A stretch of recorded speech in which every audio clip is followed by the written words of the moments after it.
Well, you never know where Take a Break in the Rack Room is going to go. We're with the GTS Rack Room again, and we're in the actual company, Tweeten Fiber, right here in Chicago, Illinois. It's amazing. And this gentleman I have in front of me is Skip Nemechek. And of course, he goes way back. He's going to give you a little history. These are a couple of the items that over the years have been produced on the tip side of the equation, because there's another side we'll give you in a second. We have some tips here, and we have the old Tweeten repair kits. So, Skip, it's great to have you here. Thanks for being here. Thanks for being here. Allowing us to come into your shop, okay? Sure, absolutely. This is your home. It definitely is. Can you give us a little bit of history on the tip side of the equation? Because I know there's two sides here, but we're going to talk about tips for a while. Yeah. Give us a little history of what's going on here. So tips we've been making for over 100 years already. Yeah. I think I'm the 5th generation. I'd have to count, but I'm not exact. Yeah. But yeah, we make all solid leather tips. Here's a piece of some of our leather right here. That's leather? That's leather. That's pretty good right there. Look at this stuff. Nice and hard. Oh, yeah. But yeah, we've been making tips for a long time. We know the ins and outs of it pretty well through decades of research and testing, and we hope that it provides a good product for the people out there that are using it. Well, you know, I have an interesting question. This is really hard. It obviously comes from an animal, but the question is that it goes from this stage of a raw material, it ends up on the end of a cue stick. Yes. And what we have behind us here, you have some things you've created over the years, your family. Yeah, most of the machines in here, although they're updated to modern technology, they're all concepts of things that either my great-grandfather or my grandfather designed at some point. So you can take a piece of concrete, basically, break it down and put that thing on the end of a cue stick. Right. Yeah, and this isn't actually raw leather. This has been tanned and treated. There's a lot of processes that go through a piece of leather before it actually becomes a Q-tip. What about this process? What about these machines? They were created by your family? Well, my great-grandfather used to travel across America fixing cues at events via train. Wow. And over the years, he just sort of found the things that he needed to make his job easier, and those things have evolved through modern technology, although it doesn't look as modern as you think, but they're all computer controlled and micro switches. Yeah, you got to have the technology. Things that didn't exist 100 years ago, right? Well, Skip, we really appreciate you telling us a little about your tips and things, and you have the employees here, and they love working. I know I get to say they had a smile on their faces. We were here earlier with them. We hope so. We're a family. Yeah, I can see you're a family. Yeah. Well, I think we have another side of the equation. We're going to move on to the chalk side, and this is something everybody's familiar with, really big time. Hope so. Because so let's move over to the chalk side of the equation. Absolutely. Okay. Okay, great.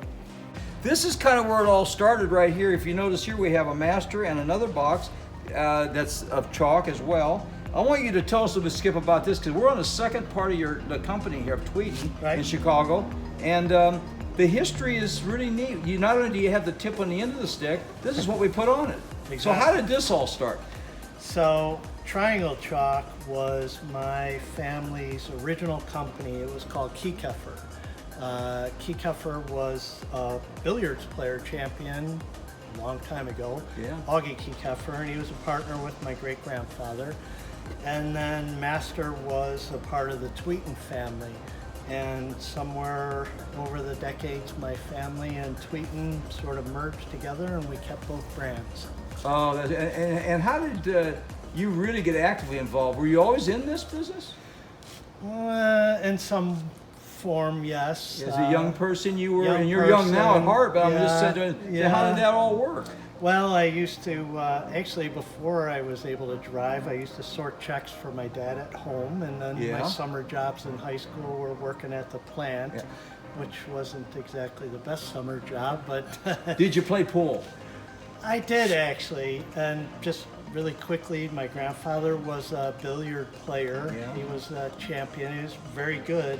I used to practice 4 or 6 hours a day, and I never beat my grandfather. Well, I so- got a question, and you don't have to answer it. Did you use Master Chalk?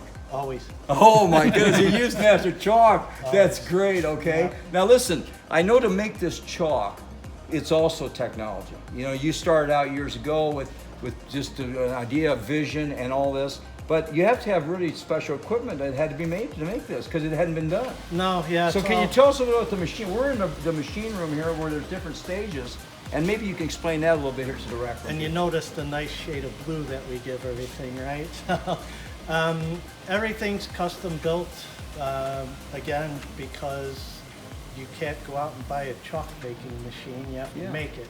So yeah, pretty much every machine in this building is custom built.